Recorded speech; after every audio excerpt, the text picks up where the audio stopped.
All right, Shalom. Before I get started, I want to give all the glory and honor to Yahweh Hashem Yahushai by Hashem Rakakwadash. Double honors unto my apostles and others, a great millstone. Peace and safety to all the sincere Akim that's out here pushing this word in truth and in all sincerity. Shalom. All right. I want to hit this real quick. As you've seen on the screen, this was a post I saw a while back. And I saw it and I was like, oh yeah, I want to do a lesson on it. And it says, do not trade your uniqueness for acceptance. And, acceptance is where you get the terminology group thinking. All right. And what we have here, if you're a man, especially a man, but also a woman, let's be clear, but specifically the men, if the spirit is pulling on you to be different, to be unique, separate from the rest of the patch, then count it as a blessing, okay? Because this world as a whole is going to fall. Matter of fact, hold on real quick. Let me pull up a precept if I can. All right, bear with me 1 second. Let's see.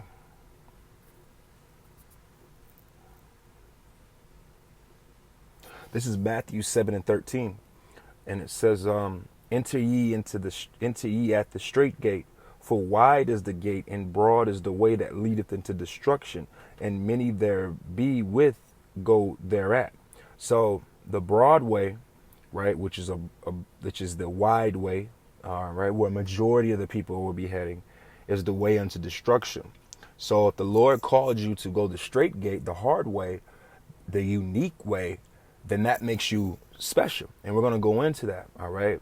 Because it says right here, do not trade your uniqueness for acceptance, all right? Acceptance, in most cases, this world's not going to accept you for being righteous. This world accepts you for getting in where you fit in and being wicked, okay? Remember that. This world will never accept you for your righteousness. So that's what makes you unique. Being righteous in this unrighteous world makes you unique, and remember that. Okay. Now, I got a few words or a few more precepts. And I remember when I was younger, real quick story, an example of me not trading in my uniqueness. And I shared this with brothers before, because sometimes it'd be little examples in your own personal life, even before you wake up to the truth, that shows you that you're different than the rest. Now, when I was in middle school, this is probably 8th grade. So this is like 98, 99, right? Damn near another 10 years, 99. Yeah, 10 years prior to me. Man, that's crazy. 98 to 2009. That's 10 years, right? Yeah.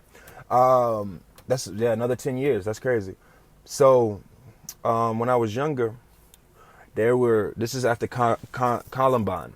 If you're about my age, if you're about 34, 35, 36, you remember in 99 when Columbine happened, that was when they started introducing uniforms across the board.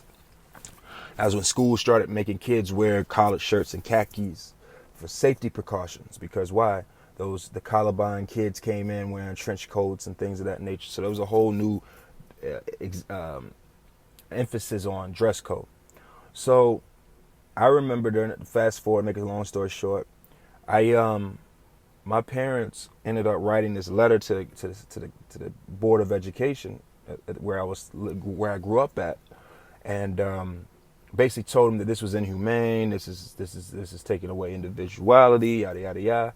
And because of that, I ended up being one of three kids in the whole county to not have to wear uniforms.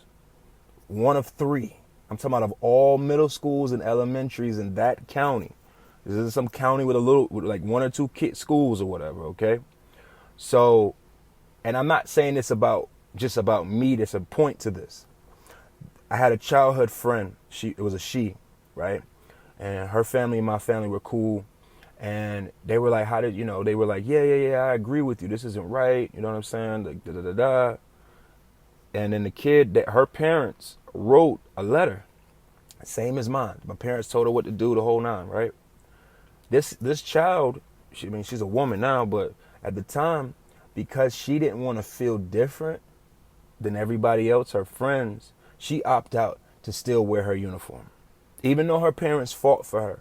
And that stood out to me because I was like, wow, like, so your parents go to bat for you for this situation, and you, because you want to fit in with everybody, would say, I'll just wear the uniform. And that might seem small. See, small things turn into big things.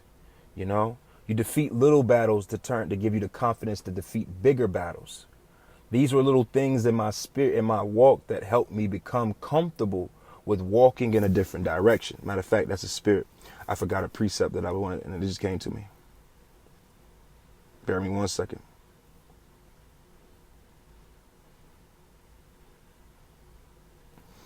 This is Exodus 23:2, and it says, thou shalt not follow a multitude to do evil, neither shalt thou speak in a cause to decline after many to wrestle with judgment. Okay, so you're not supposed to follow a multitude to do evil. So in my spirit at that time, I was bucking up against the system, establishing my own uniqueness. I was the only kid in it was two, like I said, 3 kids in the district, and 2 of them, me and another person, were in the same school. It could have been 3, it could have been 4, with 3 in one school, but it was only me and another child and one other child somewhere else. And who knows, that child probably in the truth right now, probably. I say child because this is 99, but that person, that man or child, woman at the time is probably now, if it was an Israelite, listening to the truth. Because it took a lot of courage to do that, even in that. You know, I caught a lot of slack from teachers. I had teachers trying to get me in trouble all the time. I caught issues with kids, all because I wanted to maintain my uniqueness. Right? So now, my next thing, let's go from there. All right. We're going to go to Colossians 3:12. And it says, put on therefore as the elect of Yahweh B'Shem Yahushai, holy and beloved. What does that word holy mean? That word holy, when you look it up in the Hebrew, is quadar. All right. I'm sorry. Not quadar. Quadar is dark skin. Quadash. Right? It's quadash. All right, which means holy. And here in the Hebrew, or not the Hebrew, the Greek, it is hagios, if I'm saying that correctly. And it means pure, morally blameless, religious, saint, most holy thing, a saint. All right. But when you go further into that word holy, it means to be separated. Separate the holy from the unholy. All right. Now, this scripture is speaking to the elect.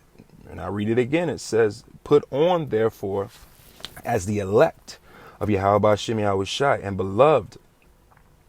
All right. Holy and beloved. Bowels of mercies, kindness, humbleness of mind, meekness, and long suffering. Now, when you look up that word elect here, right, this is G1588, and it's eklektos, right? Now, eklektos, right, is defined as implication, favorite, chosen, the elect. So the word elect comes from the word eklektos in Greek, where you also get, which I want to get, eclectic. All right.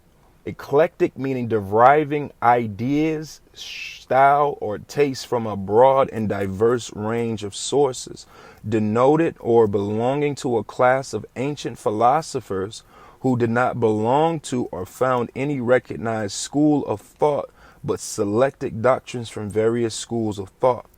Another word definition, a person who derives ideas, style, or taste from a broad and diverse range of sources. So that is being eclectic. Another word for eclectic, unique. Okay? You want to be unique in the spirit. The elect are unique. The elect, and I say this with all humility because it's all praises to Yahweh B'Shem Yahushai. Okay?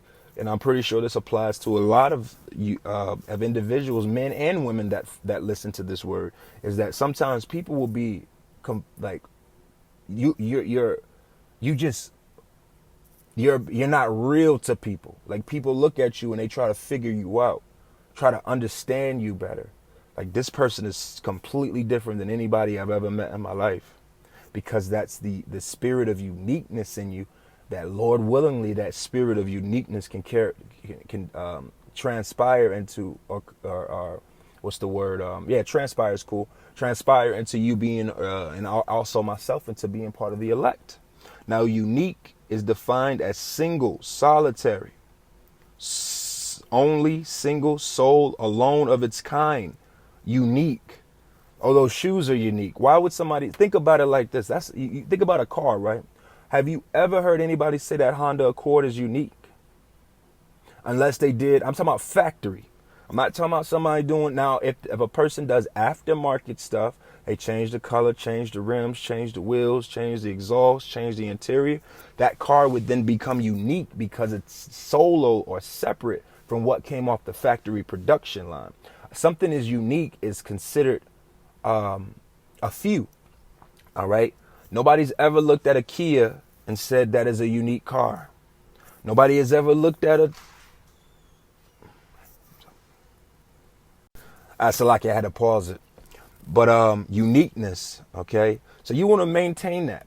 That's something in the spirit that Yahweh Shem Yahushai gave to his hope, to the elect, and Lord willingly we be part of that number that will bring in. See, I said this weeks ago at camp. Here it is. The Lord gave us an opportunity to be the trendsetter. So either you're the trendsetter or you follow the trend. You see what I'm saying? And most of our people, especially the men, because this is about the men, follow the trends instead of being a trendsetter. See, this word is a trend-setting thing. All right. I remember years ago. See, now in 2021, it's acceptable and cool and sexy for a man to wear a beard. 10 years ago, when I started growing my beard out, I had people talking shit to me. I've lost jobs behind beards. I've lost jobs. I've had women come to my face and tell me I look crazy at my job, because you must be all the stereotypes. But now all of a sudden women love beards. Well, that was because us saying, I don't care what other people think. I'm going to do what I want to do. You understand? So don't ever lose that uniqueness trying to gain acceptance. The ultimate uniqueness thing is going to be us through the Spirit, Lord willingly, not accepting that RFID chip. All right, the MOB. All right. So I just wanted to speak a few words on uniqueness and being part of that elect. The elect are a bunch of unique men. The elect men are 12,000 men of all men on the planet Earth from each tribe of the nation of Israel. Think about that. 144,000 men are the most unique spirits of all the spirits on the earth. All right. So with that, I want to give all the glory and honor to Yahweh Shem Yahushai, Ba'ashem Rakakwadash. And until next time, shalom.